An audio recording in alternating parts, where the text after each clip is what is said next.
you have this dark, shadowy figure, this negative energy. The bad man. I tried to get out of the way and I went to step and I couldn't move fast enough. It caught me right here. Going into the investigation, I was already like on guard. Now I live every day with this terrible scar. Anytime we go into an investigation and stuff happens right off the bat, you know that the night is about to be one exciting experience. Whoa, hold on. What? What do you see? We got an anomaly popping up on the SLS cam. Is your name Richard? Yeah. I knew it. We were able to retrieve pictures of the previous owner. And that's the owner, the man that built the house, Richard. This was the next owner of the house, Byron Coles. She was like, I can tell by his eyes, this is the guy that I see in this house.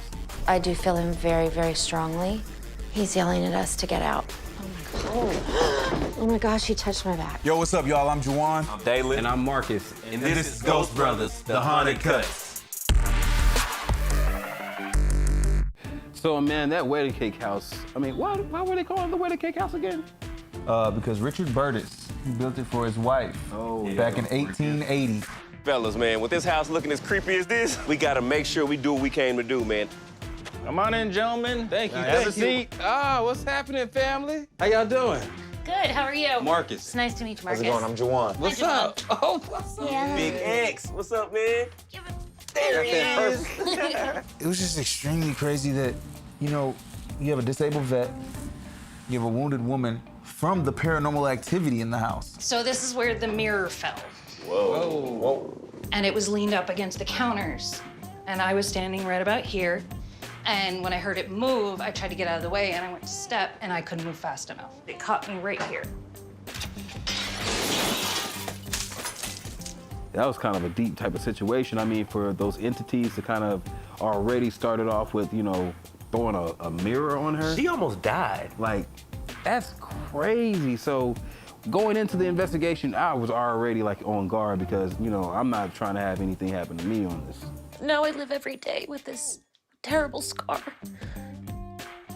And more pain than you can understand.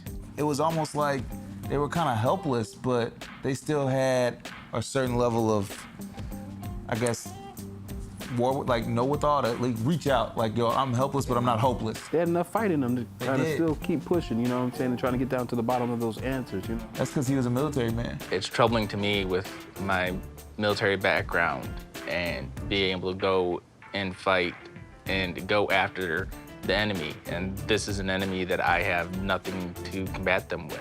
They're my family, they're my loved ones, and I want to protect them, and it's out of my hands.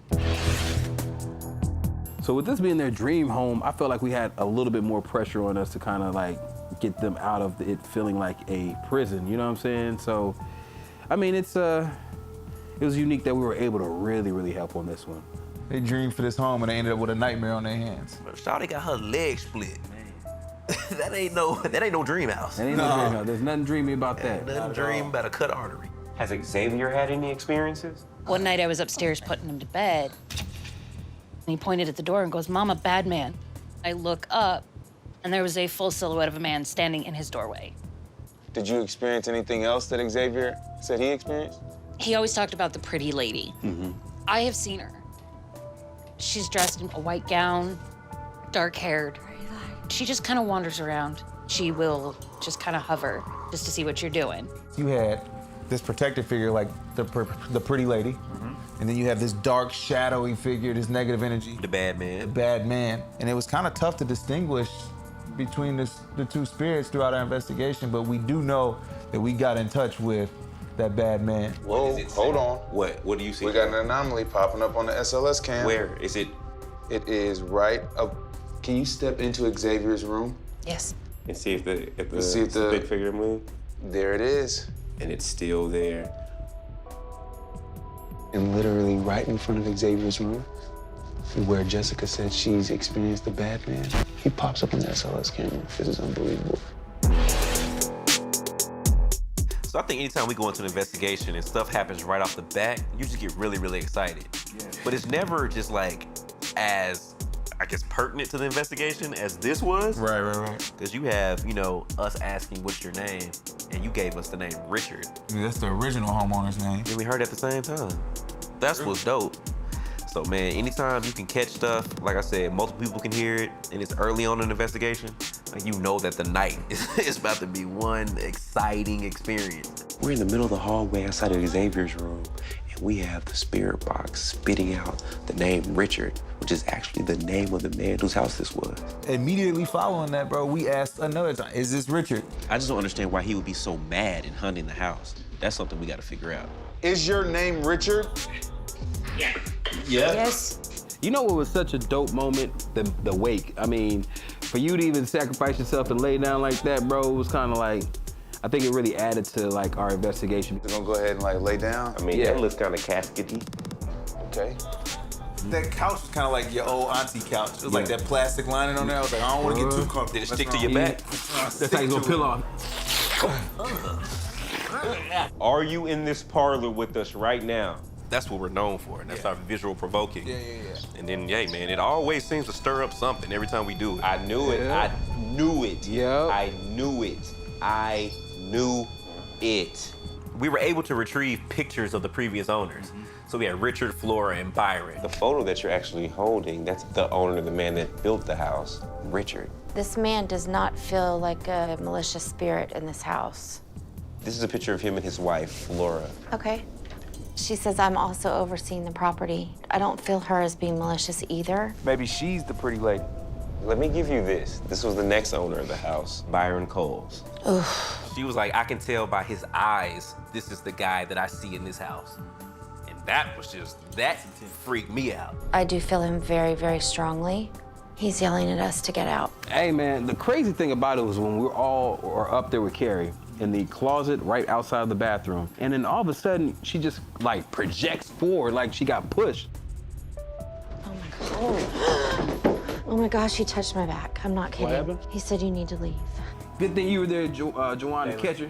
No, who? Dalen. No, you were there. You weren't catching anybody. I mean, you were terrible. I don't know where your hands were. I mean, You were- they were here. That's where his hands Oh, were. His hands were there. Yeah. You were a spectator. Terrible, man. Just throw me under.